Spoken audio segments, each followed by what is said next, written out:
NDA సమావేశంలో మా అందరినీ ఉద్దేశించి మేమందరం కూర్చొని మాట్లాడే సమయంలో NDDM national dairy development board ఈ రిపోర్టు గౌరవ ముఖ్యమంత్రి గారు మాకు చదివి వినిపించారు. 3 రిపోర్ట్స్లో ఒక దాంట్లో వెజిటబుల్ ఆయిల్స్ నెయ్యి లేదు ఇందులో, అంటే ఏ స్థాయికి వీళ్ళు చేశారని చెప్తూ దాంట్లో ఒక రిపోర్ట్లో ఫిష్ ఆయిల్ ఉందనేది, ఇంకో దాంట్లో బీఫ్ టాలో ఉందనేది, ఇంకో దాంట్లో లాడ్ పంది కొవ్వు ఉందనేది, ఇంకో దాంట్లో గొడ్డు కొవ్వు ఉందనేది. ఇది చాలా సెన్సిటివ్ ఇష్యూ. ఇది ఒక రిపోర్ట్, అది సాలిడ్ రిపోర్ట్. అది ఇది మాట్లాడేటప్పుడు మేము ఆలోచించుకొని మాట్లాడి నేను కూడా దాన్ని ముందుకు తీసుకెళ్ళినప్పుడు పర్యవసానాలన్నీ ఆలోచించి, కానీ నేను కూడా అనుకుని ఇది చెప్పాలా లేదా. ముఖ్యమంత్రి గారు చెప్పారు దీన్ని ఎంత తీసుకెళ్ళాలి, ఎందుకంటే మా భయం ఏంటంటే సెన్సిటివ్ అయ్యి మనం చేసేసామా.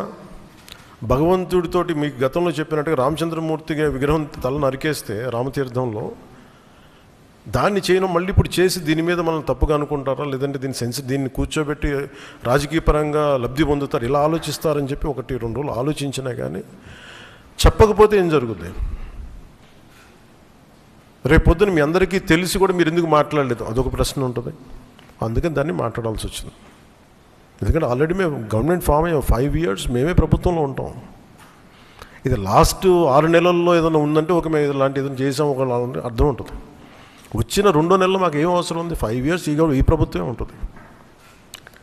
ప్రజలు ఎన్నుకున్నారు. ఇది తీసుకెళ్ళకపోతే తప్పు అవుద్ది. ఎందుకంటే మా బేసిక్గా అందరం ప్రతి మతాన్ని గౌరవించే సంస్కృతి ఇది. ఈ దేశంలో హైందవ సంస్కృతి లేకపోతే మిగతా సంస్కృతులు లేవు. అలాంటి హైందవ సంస్కృతి మీద ఇంత అపవిత్రం జరిగినప్పుడు వీళ్ళు రిపీటెడ్గా చేస్తున్నప్పుడు ఇది చెప్పాలా లేదా అని కూర్చొని చాలా తర్జనలు పడి నాకు పర్సనల్గా గిల్ట్ ఉండి, అరే మనం ఇంత కళ్ళ ముందు ఇంత రిపోర్ట్ మాట్లాడకపోవటం అని చెప్పి చేసిన తర్వాత దాని తద్వారా మీ అంశాలు తెలుసు. అది సుప్రీంకోర్టు దాకా వెళ్ళింది. కొంతమంది మీరు ఇట్లా అన్నారు, రాజకీయ లబ్ధి అన్నారు. మాకేం పోతుంది, 5 సంవత్సరాలు మేమే ఉంటాం, మాకు ఆ భయాలు లేవు. కానీ దీన్ని కరెక్ట్ చేయకపోతే